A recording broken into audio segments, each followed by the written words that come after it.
phones. I hate doing things on my phone. Hold on. Check the audio, wide spectrum.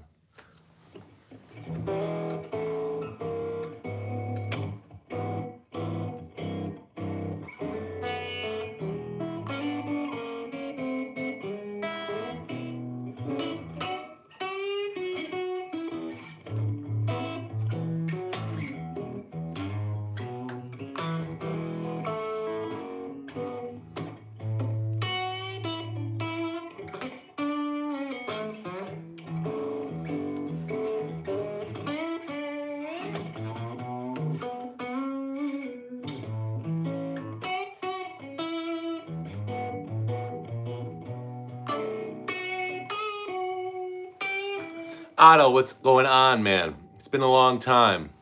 A long time, way too long, far too long. But I think everyone kind of understands that. Tyson, welcome back. Tone Town is back. It's been, 3 weeks, right? Christmas, obviously, put a tricky, it was tricky, right? We were hosting a lot of people, as was Tom. And then New Year's came around, and then I had some family stuff to deal with, but we're back. We're back better than ever. We're going to be, Tom and I are going to be at NAMM, actually, next week. Very, not bad, good.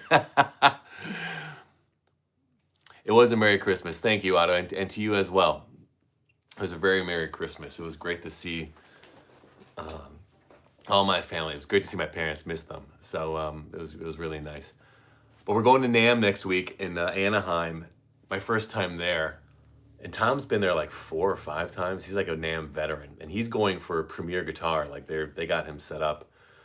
And he hasn't been able to tell me what it is yet. So I'm really interested to see what's going on and what he's involved in. But it sounds like he's involved in some cool stuff. So I'm interested. It's my first time going. And so I'm trying to figure out, there's a prevailing narrative, I'm sure you guys have seen this on NAMM, where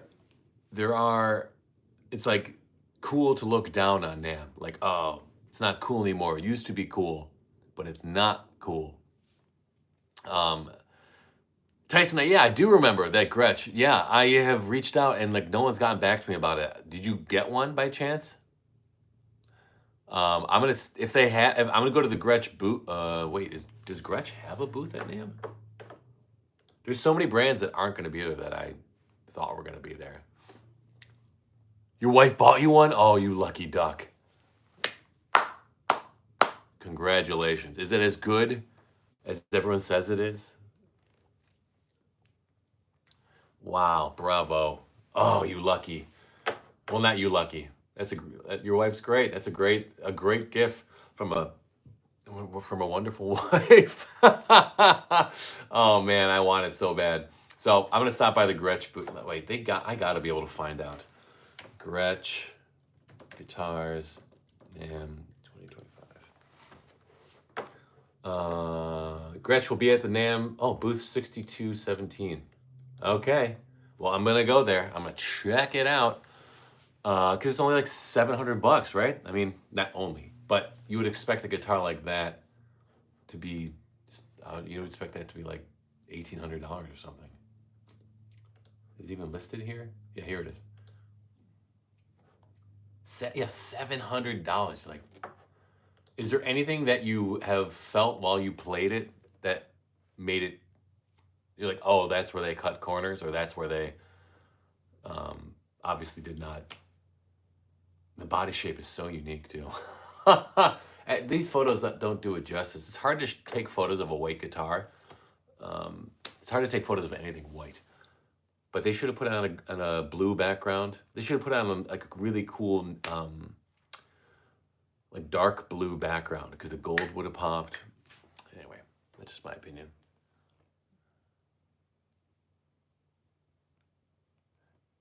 Wide variety of tones. You can take from crystal clear to underwater. Is that the tone knobs? Is that what's going on there? Master volume, master tone, rhythm lead, Momentary kill switch. That's also cool. They're just like throwing in all these scripts. Single coil pickups, custom wound Fidelisonic. So is that there? The Alnico 5s.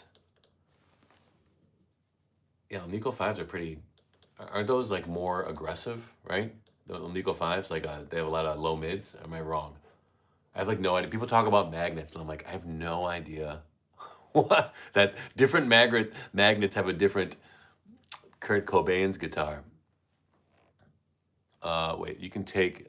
I'm not horribly experienced, but the only hang up I think a review would have is the frets stick out a touch. Oh, luckily that can be addressed. Actually, the frets on this guy, since it's been so dry this winter, got some tremendous fret sprout. It's like playing a railroad track, man. Um, yeah, Sky Sting, Kurt Cobain's guitar, the Sky Sting. What's that? Is that a new model? Sky Sting. Oh, do they have it? Oh, you're saying my guitar looks like the Sky Sting? Yeah, it's a similar colorway to the Sky Sting. Yeah.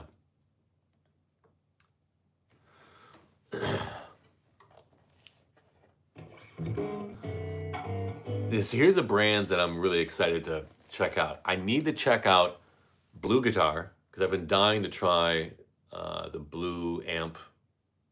If he has the amp, I don't know if you guys have been following Thomas Blug and his like never-ending quest to like build the Amp X, which has been announced for what, 4 years. And I feel bad for this guy because, you know, he's Thomas Blug. If you guys don't know Blue Guitar, he's the guy that essentially created all the floor model amps. So like a solid state amp in a pedal.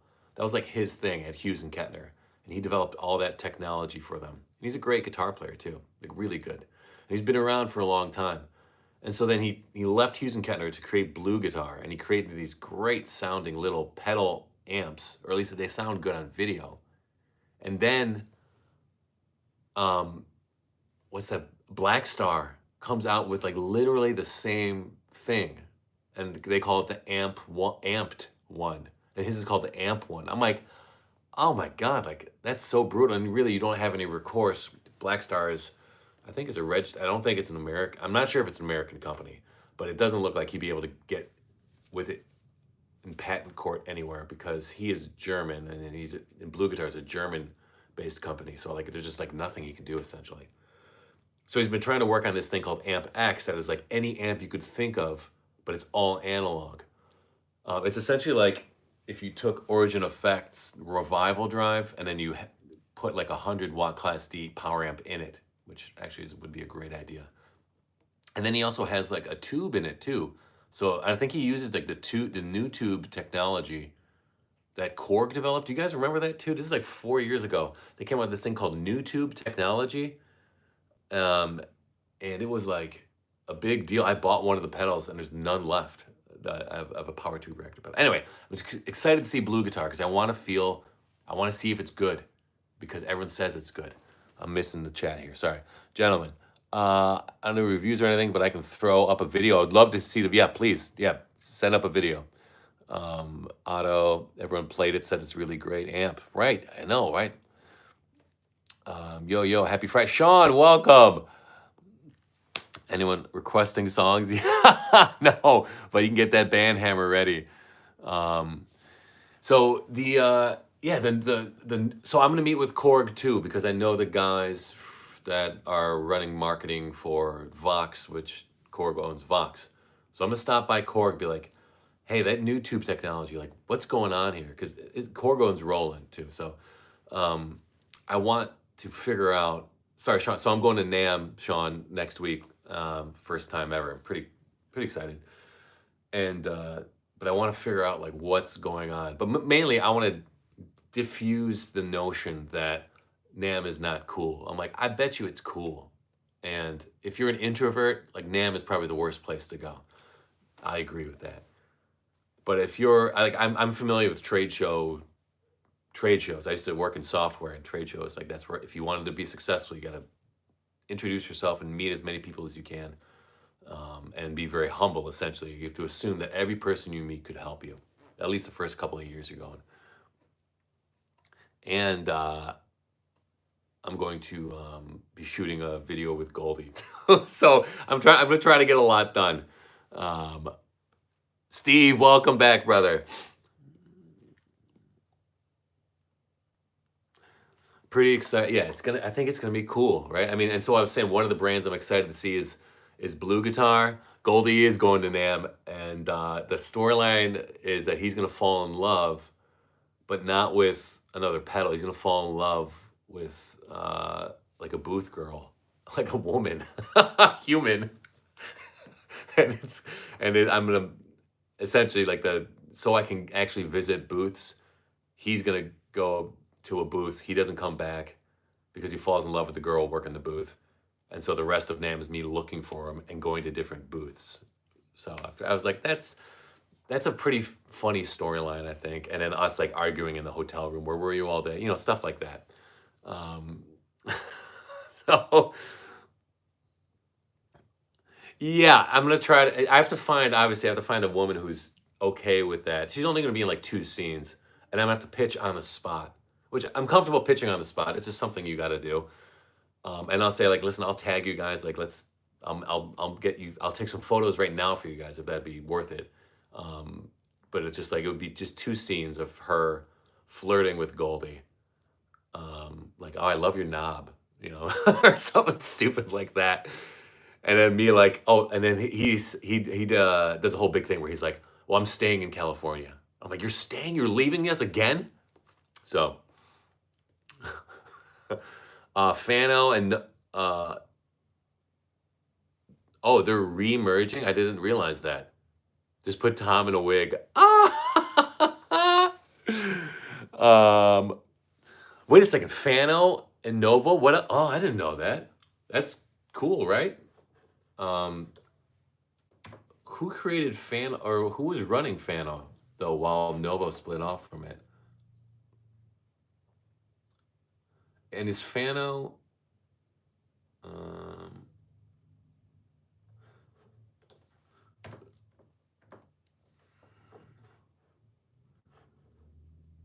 That was a day ago. I didn't know this at all. Fano and Novo Guitars begin a new chapter together under Dennis Fano. Together at last. Wait, were they homies? Like, again, I'm woefully I'm not knowledgeable on this. They did a press release. Dennis runs Fano, and Novo was on its own for a while. They're bringing Dennis back into the fold. Oh, did Dennis start Novo? Because that's kind of like Bad Cat bringing back Samson, which I thought was great. Oh, so that's like a classic case of like, hey, you started this company, and he's like, you know what, I kind of want to leave. I don't want to do this. And then they're like, why don't we just figure out a way to make it work because it means more. Like we need especially with like the economic climate is going to be really interesting this next 2 years, especially with manufacturing overseas, depending on what kind of manufacturing facilities get built in the U.S. and tariffs obviously is going to be a thing. So I think everyone's like, we need star power and we need the best products now, which I'm all for. People realizing we need to make great products and get past whatever, like the pie is doesn't feel like it's going to get any bigger. So let's make the best product we can to be known for something. I'm very interested in that. I mean, Bad Cat coming back to make the best amps possible is awesome to me. Like, why compete? So a company like how do you compete with Boss Katana, right? The #1 sold amp in a year again, right? I get FOMO over Novo and Fano. I do want to try. I do got to try a Novo though, because I know they're amazing guitars. Every time I see someone play it, I'm like, God, that sounds so good. So I should stop by the Novo booth to put that on my list. Like, I don't even know how much time I'll be able to spend with these guys. So we'll see. You know, FOMO over Novo and Fano. Were Fano expensive as well? Were Fano like in the $3,000 range? Fano guitars. Oh, they look beautiful though. The old tray, beautiful.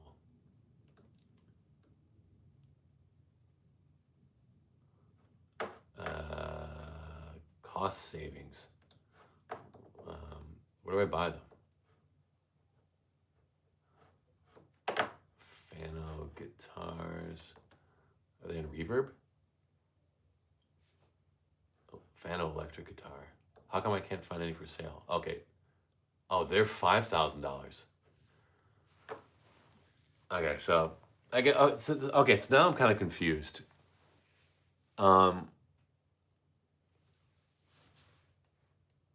So it looks like they range from their starting point is like 2,000 or 2,500, and it goes up to 5,000. Whereas Novos start at like 3,000 and go on to 6,000. So like, why would you bring? And their guitars look really similar. I'm interested to see what they're gonna do, because it's not like Novo was suffering, or at least to my knowledge. Like no one was saying, "Wow, Novo quality really fell off." Like if the only thing I heard about Novo was like these are some of the best handmade guitars, and so now bringing Dennis Fano back, usually that happens when it's like we need someone who's intimately knowledgeable about this product so that we can get back on track. So our product we can be confident in our product, especially at that premium price point. Interesting. Have you got any interest in Marshall have to offer? Yeah, see, like everyone's. Do you guys remember when the new Marshall CEO came over? He was hired. He's a younger guy. I think he's almost my age. Not that I'm a young guy, but for a CEO of a international company, he's pretty young. And he did not come from obviously music. He came from I think home electronics, because Marshall's number one product is their USB like speakers and then their headphones, and then their amps are like a distant sixth place for like their product lines. And he said, and he brought that up, and he goes, "We're committed to making great amplifiers." Or he said something along those lines.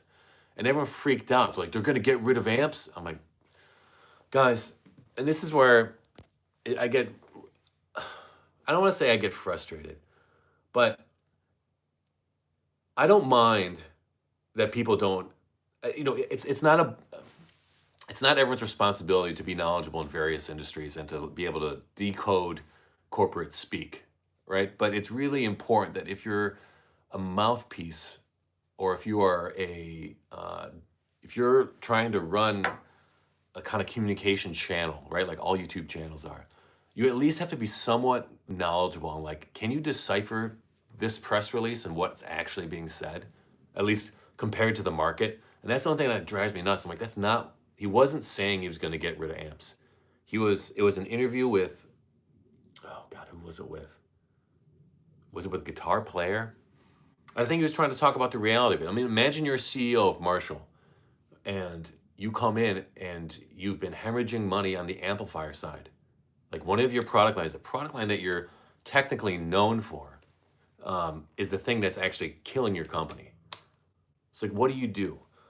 You have to address that in a smart way, because people's livelihoods are counting on you. There's people that work at Marshall that are counting on you. So you have to think like, how do I make sure that we can continue some sort of through line for our heritage, but like acknowledge like we're having some problems here. Now, in my opinion, the problems is that their marketing is terrible. They have, and their product line is too narrow. And I'm assuming it's because they have a bunch of older, they have the old guard at Marshall and they have the new guard at Marshall in the amplifier divisions. That's usually how it happens in manufacturing.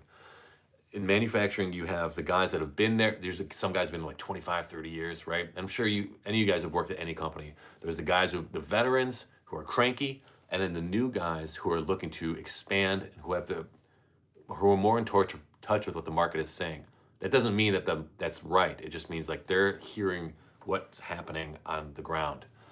And so for Marshall to succeed, everyone knows that Marshall makes, like, the plexi should be the thing. And you should be able to get a plexi or something like a plexi at every price point, right? It shouldn't just be just a 50-watt head that they have right now. I don't even think they have a 100 watt, or at least handmade. But there should be a $4,000 or a $10,000 plexi, a $4,000 plexi, a $1,500, and then like a $600. Like that, and they should all be part of the plexi line because they're trying to like the uninitiated, the people that you want to buy it, they want that heritage, and there shouldn't be a price point that denies them. Like I shouldn't have to buy an Origin amp, the Marshall Origin, to get a Plexi. Like that to me is like so insane. Like no, there should be the Plexi Junior or whatever it's called. Like you take it and you have it at different price points because they want the Plexi, and then you have for less popular maybe Silver Jubilee. There's two now. They did come out with the Studio Vintage, right? But they really kind of phoned it in on the like usability of that, right? You have the like add attenuation, like it's not people would pay $200 more for attenuation. Anyway, Katana no bueno. They tried to do this the Boss Katana modeling amp thing with all their core line, but they were trash. Maybe they'll do more like what Orange has been doing with their Crush line. Right, the Crush lines, the Orange Crush is a great example of we have all sorts of different levels within this that can go, and that's where Marshall luckily has a great manufacturing line now, and they have a great manufacturer now. And so I will say, like, I didn't initially like my Boss Katana, but now I like it. I don't love it. You know, it's hard. I don't love the Katana, but I like it, and it works. If you're on a gig where you're playing acoustic guitar and electric guitar the same night and you don't have a PA, like that's great. It's got very versatile, and plugging like an Origin effects pedal into the power amp of it, it's a great power amp too. So, hot rodded Marshalls, like Friedman's. Yeah, so exactly. So, and this is why it goes to show you, like, you have to be, some of these CEOs and these companies, I'm like, do you not see how quickly these guys are gunning for your market? Like Gibson and Fender for a while were phoning it in, and that allowed PRS SE, their SE line, to completely gobble up that market. And now Fender have had to work night and day to scrape back what they should have had from the beginning.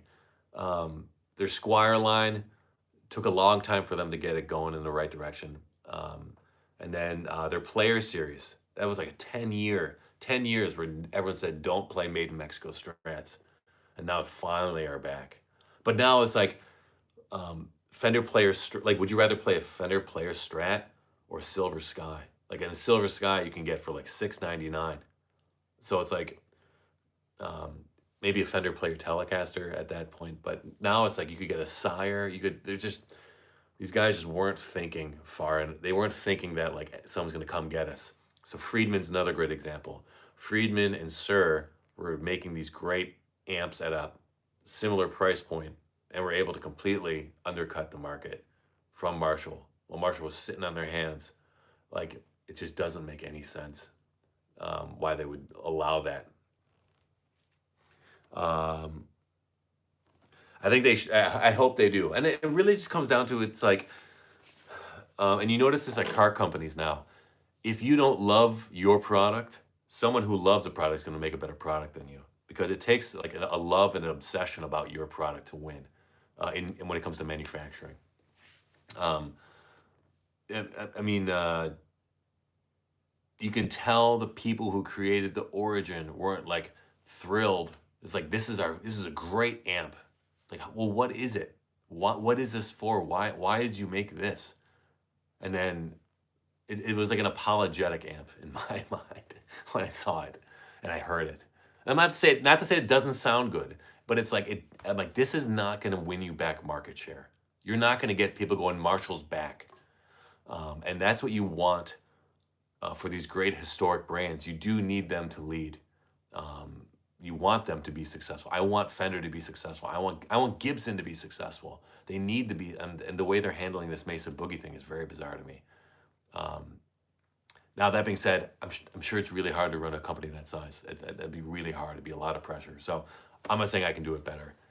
There's smart guys there. But I think sometimes they're not as confident as they should be. That's also, you should be really confident in your product and your heritage because that's why people are coming to you. Uh, Speaking of which, see if you can check. Yeah, Jet Guitars. I'm going to stop by Jet and Fujigen. I have the Player Plus Nashville Telly. It's pretty good. Could use a new nut and an extra string tree. Really happy with it. I want to. I do want to try.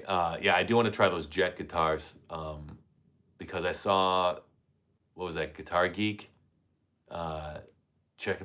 Is it Guitar Geek? Who does that Week in Gear? That guy. He's really funny. But he was talking about the new Jet line, and I'm like, wow, that looks amazing. You were talking about the Made in Mexico fenders. Yeah. Right. So like the Made in Mexico fenders. Now the Player Plus Nashville Telly worked because it was a lot. You couldn't get that in the core line, at least I'm aware of, unless you did the Brent Mason, and you couldn't get that in the Squire line. So that made sense to me. It's like Player should be, I don't know. Yeah, Andy Guitar. Yeah, you've done it right. I remember you're the Andy. Yeah, Andy's really funny, man. He's got a great sense of humor, and his commitment to the weekly Week in Gear is so impressive. And he's able to. He's a really good presenter. Like he really is able to give you a good feel for what's about to happen. But then Fujigen, someone was hitting me up about hit up Fujigen. And then I want to check out Tone King too because I love their Gremlin. The Quilter guys, I'm going to be partying with them. That'll be fun. And then I think that's it. Maybe the Morgan amps because I know Joe. So we'll see. Hey, how are you guys' YouTube journey's been going? Sean and Steve, what's going on YouTube, guys? He said before that he wasn't sure there would be enough guitar news each week. Right. There's so much happening now, which I think is great. It's like I'm happy that someone's breaking it down for me so I don't have to, I can just go to him to figure out what happened. He should also do a newsletter. I feel like that would be one of the best newsletters. Maybe he does do a newsletter and I don't know it. I'm dumb. Oh yeah, Swart. I want to try Swart. I heard they're so rad. And I love their designs. It's like that retro 50s. Aren't they called like space race? Or they're all throwbacks to like the space age, like 1950s, 1960s stuff. All the vids tanked, right? I took it off by accident. And I would say coming back now, YouTube hates that I'm posting again. So it's just like completely just not wanting to promote my stuff. We're working on a video right now, but sorry I'm like leaning so close. This text is so tiny. Leaning about the B-Tronics Overhive. Yeah, I've heard the demos, but it sounds really cool. Making lots of YouTuber friends. Awesome, man. Great to hear, Sean. And Steve, yeah, it's the journey. I was telling, obviously, like I saw a lot of people over holiday, New Year's Eve and Christmas, and I was just back in Chicago recently.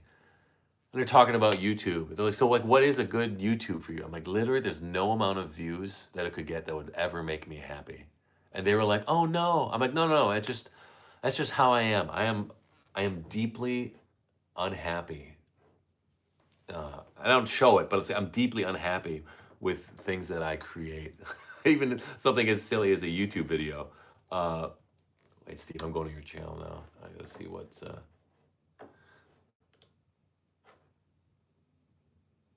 Wait a second. I was not subbed to you. I was subscribed to you. How come I'm not subbed to you anymore?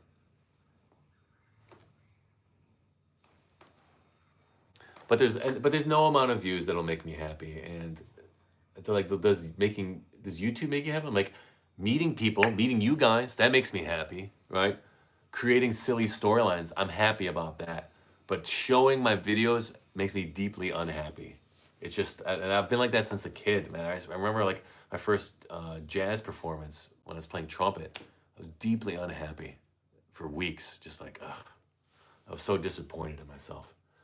Just like I didn't play well, and then people saying great job. I'm like, all of this is a lie. Everything's a lie.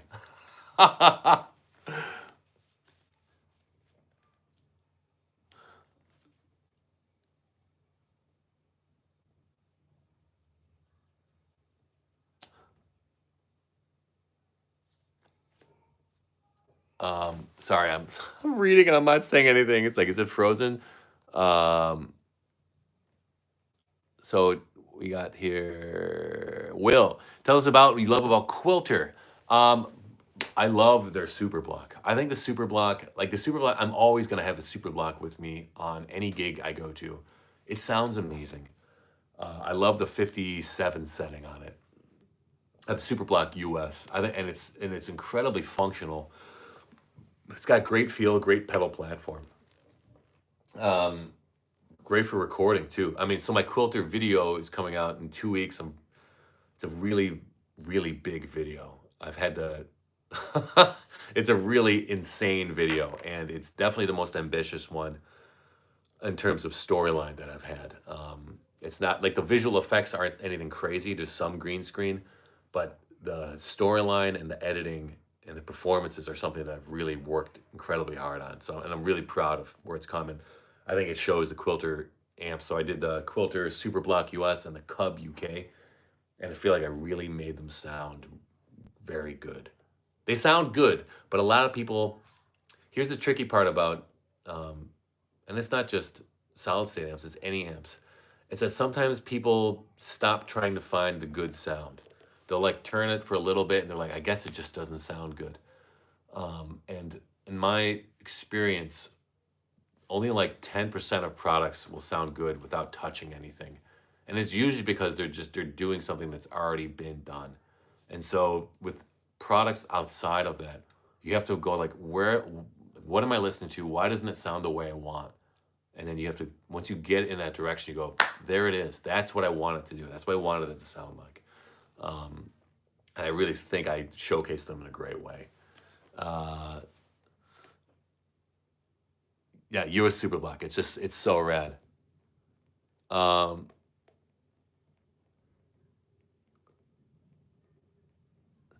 Otto, next week, mega barbecue at Super Dangers. Yeah. Bring beers? Great. Yeah, let's do it.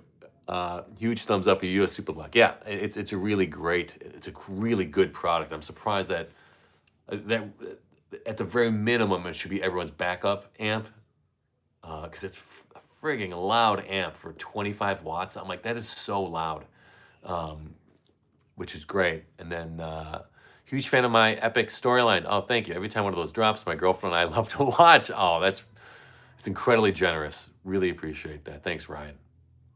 Uh,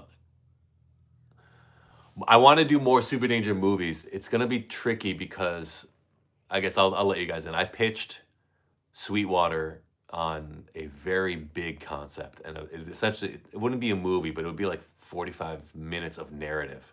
So it's almost a feature length at that point. So I'm confident that it will be able to make it work. Um, so sorry guys, gotta run. Steve's take it easy, brother. Sean, very nice of you to say.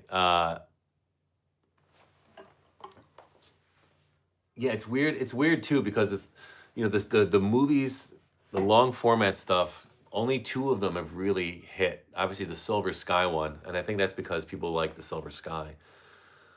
Um, and then the Supro 5 watt amp one, for some reason, really kicked off because I think the concept of a 5 watt amp is really cool.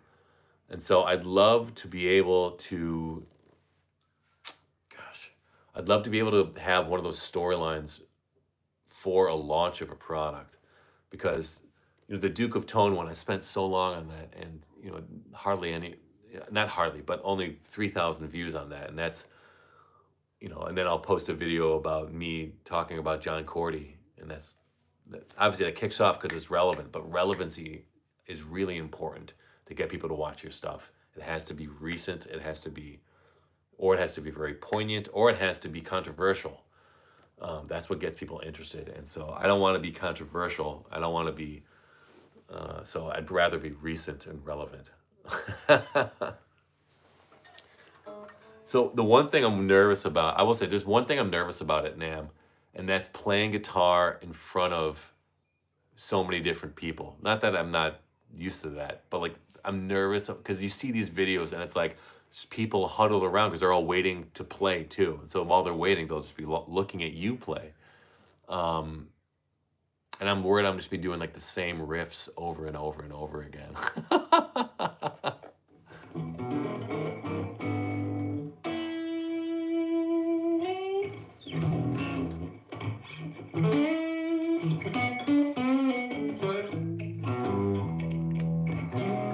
And I've been loving these. I've been going back to these classic vibes that I have because, Sean, thank you, man. Just end all my video titles with, or is it? Right. That seems a great way to get it to work. And you think, a lot of times when I'll do those kind of clickbaity titles, and I'm like, certainly people are too smart to fall for this. And for this, like this shouldn't be a powerful hook. And I'm proved wrong every time. And it's like, okay, like, so that did work. And that's really annoying. But it's like, are you going to hate that it works while your channel doesn't grow? Or are you going to lean in a little bit and protect some of your sanity and integrity as long as you can, right? Or is it? Or is it? Tyson, that's really funny. Best, what would it be? Best offset for under $500, or is it? That is really good. Do you work in marketing? That's a really good frame.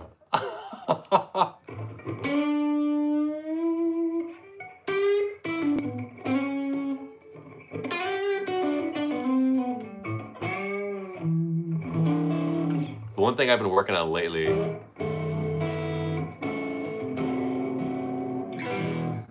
is trying to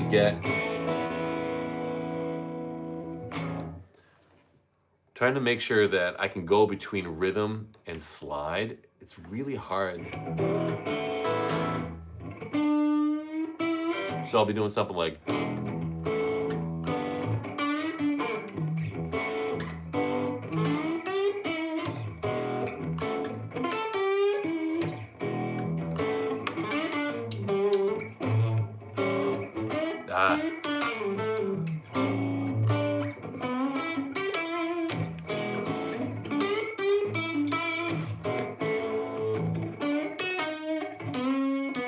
see, like I get like too hung up on like,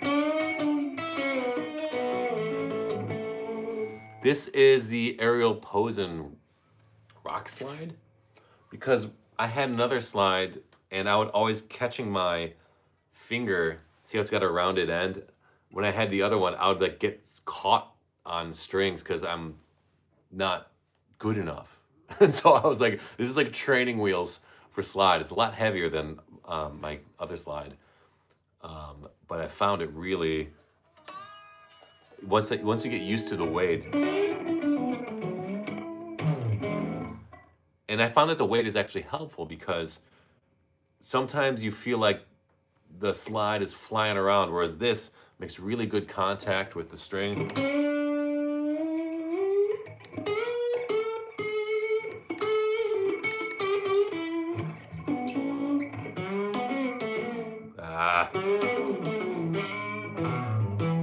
Anyway, not ready to debut that on the, does not have the rubber grip, but so I ripped a piece of fabric and I just shoved it on the inside. So I'll wrap it around my finger like that and I'll stuff it in like that. And it's been pretty good to,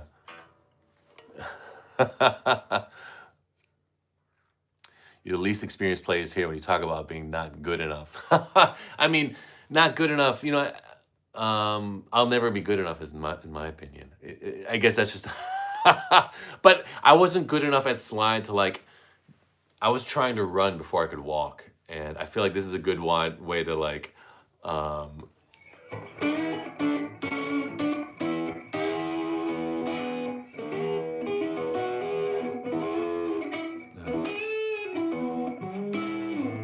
but there's a lot of fun stuff. I need like probably 3 or 4 more months before I can like debut slide, like a slide video, like learning slide for idiots, or is it? Or how would I say it?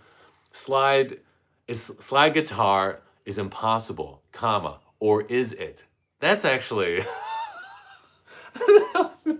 Tyson, like, not bad, right? Uh,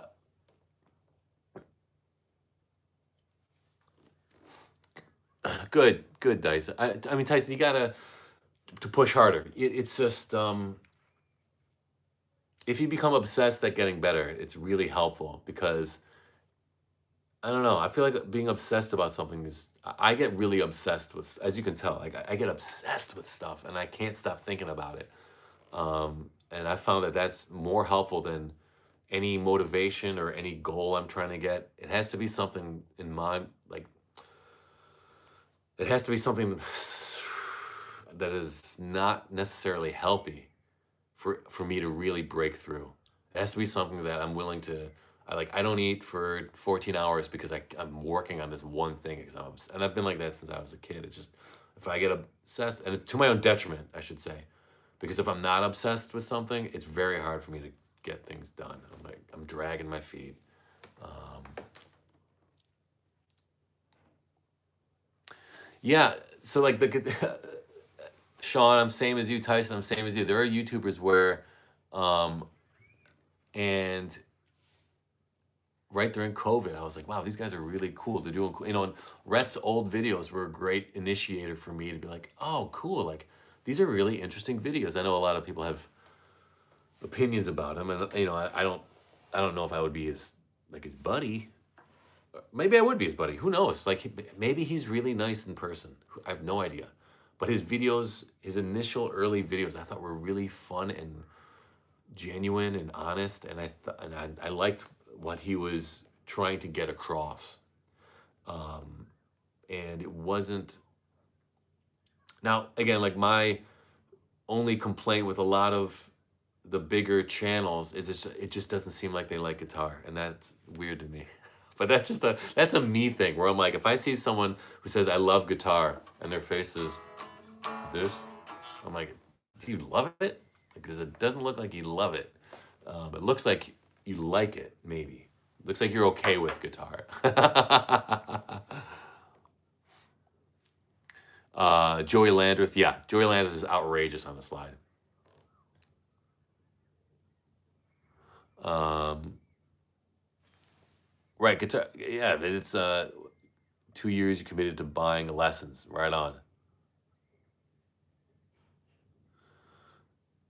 Yeah, I mean the True Fire. I would say the one class that got me to the like so much better was the True Fire Country Survival Guide, um, lead guitar country lead guitar survival guide, whatever it is. And it made me so, and every day I would like I'm gonna learn this lesson by the end of the day, and I would go in between Zoom meetings and in between whatever I was doing for work. I would have my Telecasters in my lap, and it pushed it. That's the thing that I felt like got me to another level of dexterity and rhythm. Corey Congilio, nice. Yeah, Corey's great. He's a cool guy, man. He's a cool guy. I like his. Um, I like this sounds silly, but like I love his gear choices. Obviously, I think he's a great guitarist. He's a great player. But I love the gear he plays. It's he's got great taste in gear. I'm like, oh, cool. Like I like that. I like that thing. I know it sounds silly, but there's some guys who I'm like, I love the way you play. I don't like I would never play that gear, but I love the way you play. And there's other guys who are like half and half. Um, I feel like everyone just wants me to play my Telecaster because every time I play that guitar, or rather, I think people just want to see Telecasters, or maybe Telecaster people only want to see Telecasters. Yeah, the hollow body, it looks cool, it sounds cool. Like when he plays it, I feel like he really sounds great on that hollow body. And there's some guys who play um, like Bukovac on any of his Les Pauls, or Bukovac on that Jeff Senn Strat that he has. It's just like you see the guys and the guitar that they are great with, and you're like, man, you should only play that.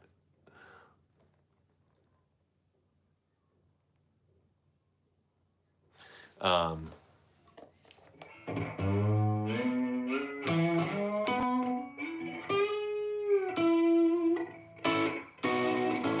okay, so the other thing I wanted to talk about was um, my goal, and I hope I can get this done by next NAMM a year from now. But I used to run events for large corporate brands, and they were like really far out, um, really kind of far, not far out, but they were very different events than people would normally throw. And I used to do this one for, oh, it wasn't Nike's, it was actually my event, but I got Nike to partner with me with Jack Daniels, Blind Barber, and a number of other brands because I did it in multiple years, but Nike was like my main partner. And it was an event during Fashion Week in New York when I used to live there. And I would have all these people who worked in the fashion industry who also used to play like D1 basketball. And so we'd have this huge basketball game. And the first time we rented out a court in the East Village. The second time we rented out a court on Chelsea Piers. And the third time, um, Nike built us a court. It was crazy. Again, like I was not experienced enough to be asking for these things, but I felt like I bet you I could throw a fun party that everyone will enjoy and remember. Because the worst thing, I'm sure you guys have gone to this, to like any kind of company party or any kind of corporate party, and it's just a bunch of people standing around drinking and there's a DJ. I'm like, that is not a party. That is, again, that's an apology. That's not a party. That's not fun. That's not interesting because I'm not going to remember this. And just because you have your logo on the wall doesn't mean anyone's going to remember your brand either. And so my goal is to make awesome parties for the music industry and musicians. And they don't have to be about music. It doesn't have to be like a music thing. It just can be a fun party. And so my one idea, so the first idea I'm going to be pitching, and I probably shouldn't pitch it, but it doesn't matter. It's gonna be a belly flop contest, and I'm gonna have there's this retro pool in Nashville. It's like 70s, right? It's everything's 70s about it. It's like a motel. It's called the Dive Motel. And I'm gonna see if they want to do this. And we'll have three judges, and we'll have people from the music industry, and the more higher up, the better, or artists, doing belly flops. And the judges are gonna hold up scorecards for them, right? I'll be the MC. I'll be announcing it. You know, and up now is Joe Morgan from Morgan Amps about to do his first belly flop. It's a best of three, and he's gonna jump and do his belly flop. And we're gonna have a band playing like 1960s surfer music, right? And then I'm gonna call it the Belly Flop Invitational. And I want to get that done for Summer NAMM. And I feel like it would be such a fun time. And then we'll sell like popsicles, or what there'll be like popsicles you can eat, and like what else is a good summer pool thing? Oh, hot dogs, maybe pretzels, right? Like salted baked pretzels, like very fun stuff. And then like alcoholic slushies for people who want to get drunk. And then also the key important, you have girls there too. It can't just be all guys. In fact, it's probably better if it's a little bit more girls than guys, like 60-40. That's a good mix because then the vibe can be all right. And then the guys will probably belly flop harder to show, like I'm the best belly flopper here. That's a good bragging thing. Tone down on the judges panel. Yeah, I'd see Tom and I co-hosting. That would actually be pretty funny. And then my idea for winter NAMM next year, I had this event that I was going to do with New York Golden Gloves, but it was going to be this huge night of boxing. I don't know if you guys are into boxing or MMA. I love boxing. I love MMA. And we're going to do this huge. I was working with Joe Shanahan. If you guys know boxing, but Joe Shanahan is like one of the biggest boxing promoters in New York. And we were going to have this huge event for the fashion industry. It's going to be black tie, and it was going to mimic the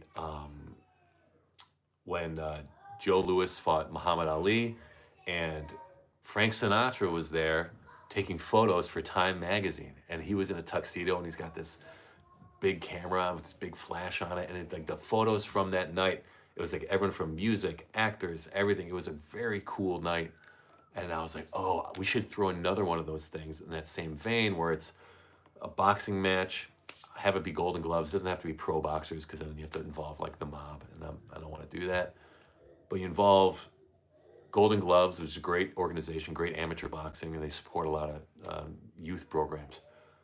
And then you have all the arts, so you have all the musicians, the people from companies, and it can be black tie, which is good because when everyone looks their best, it's a different feeling.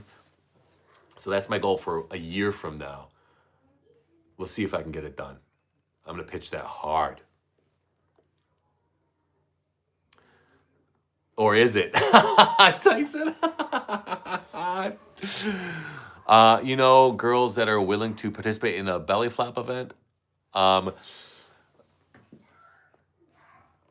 There probably will be some women that would like to do belly flopping. Probably not a lot, which I'm actually okay with. Maybe like there's probably like 10 participants and like one of them or two of them are girls. Like that's my guess, like of the breakdown.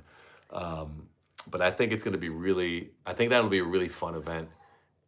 And I think it's important to have these events that aren't about like who's cool, because like if you're belly flopping, that makes everyone feel like, oh, okay, no one's trying to posture socially here. We're all just trying to have a fun time. And I think that's really important for an event that will bind a community, because the most important thing about throwing an event for your industry is that the industry feels like, okay, we're kind of in this together somewhat. Even though, like, yes, we're all competitors to a certain degree, but at the same time, we're all in this somewhat together. Oh, no, because I don't want to actually, I mean, they will have to sign waivers, but I don't want to deal with like popped eyeballs or anything like that. So it's just going to be off the normal diving board, and they can do whatever they want. They can even do a cannonball. Really, it's just because I think the people holding up a numbered scorecard is very funny, because I'll be judges and I'll go over there and the drummer will do the drum roll. 8, 7, and a 7, like, which is a combined score of whatever. I think that's very funny, and then we'll write it on a big board.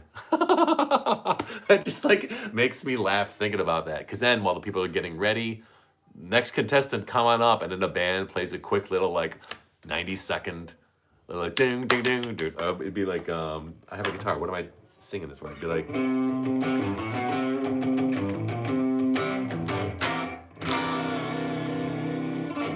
Like that to me is like so funny, and it'd be a fun event. I'd want to go to that event. So, right, exactly. So like I have to take it seriously. I don't want it to be a tongue-in-cheek thing. It's like, no, like I'm gonna take this belly flop contest seriously so that you guys can relax and have fun. And I think that's what I kind of do with my videos. It's like, yes, it's very silly that a pedal is talking to me, but if I treat it as an equal, even though he's a jerk, like that creates this, it creates like a barrier. So it's like, I'll embarrass myself and humiliate myself so you don't have to.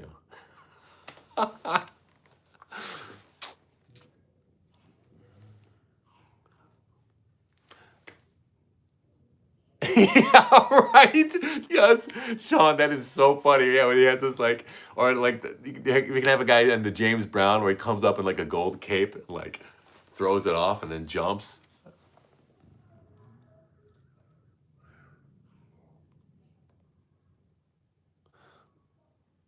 Yes, I love it. Wait, what did you say? Invite the girls under the premise that they can donate money to determine the height they jump from. Yeah.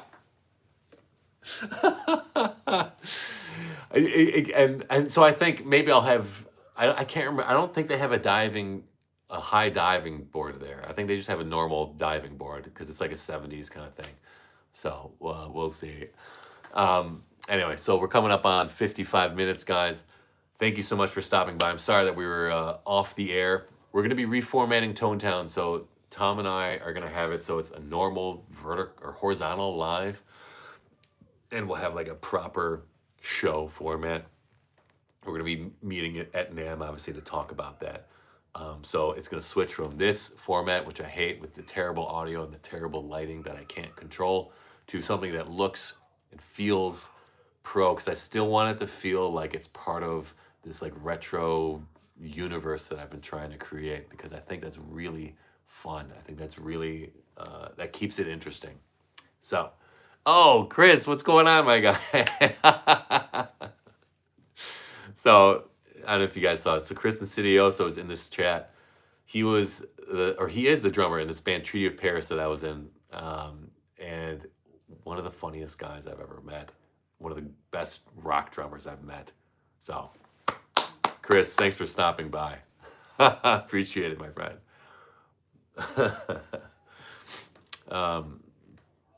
Does the Tone Town pod get badges when you reformat? Yes, because it's going to be on a separate channel. It'll be on its own YouTube channel. So I'll be able to have it be something that's unique for the people that are viewing it and interested in it. Well, I really appreciate you guys being here. You know, it's been really fun, because it's fun. Obviously, love making videos, love chatting with you guys, like with comments, like pen pals essentially. But this is a little bit more. This is a little bit more real, which I appreciate. I'm like getting a good feel for you guys' personalities too. Oh, police department. Oh, wait a second. Wait, there's a Tone Town PD get badges. Oh, yes, you will get proper badges to keep the peace. No, no, I get it now. I'm sorry. No, I didn't. I wasn't quick on that. That was my mistake. Badges, right? You think this makes you a hero? What is that? What's that one?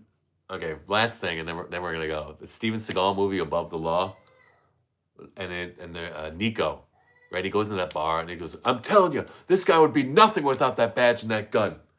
And then he's got his gun. He's like, "Really, really?" And he unloads his Beretta. He's like, "There, here's my badge. It's a reward for whoever can get it." And everyone's like, starts fighting him.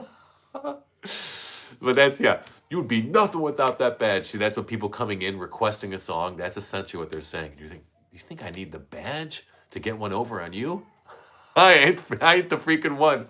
Nico, it was so funny. He goes behind the bar, that poor bartender, he goes behind the bar. "I see the boxing memorabilia, I see the boxing gloves. Who's the boxer here?" "I am." "Oh, yeah? What is it? What does he say?" "Oh, you're a boxer, huh? That's right. You tough?" "Yeah." He goes, "How tough?" He swings it up and he smashes it with his elbow. It's like such a silly scene, but it's also like a great, like unapologetic scene, which I love. I ain't the freaking one. Chris has got that right. And also huge fight tomorrow night. If anyone's watching UFC, awesome fight tomorrow night. So I'm very excited. Awesome fights. Anyway, guys, movie recaps. Yeah. Like if you think I'm critical of music, wait till you hear me talk about movies. I'm not allowed. There's so many people on the list where I'm not allowed to tell them my opinions, because they said, "You've ruined that movie for me. I can never watch it again." So it would probably be a terrible channel. It would probably get banned. It'd be banned for spreading hateful messaging. But not politically, just like thematically. I'm like, do you see what they're trying to do here? Do you see why they're undermining the protagonist with this? And that's where I'm big on momentum and thematic arguments inside movies.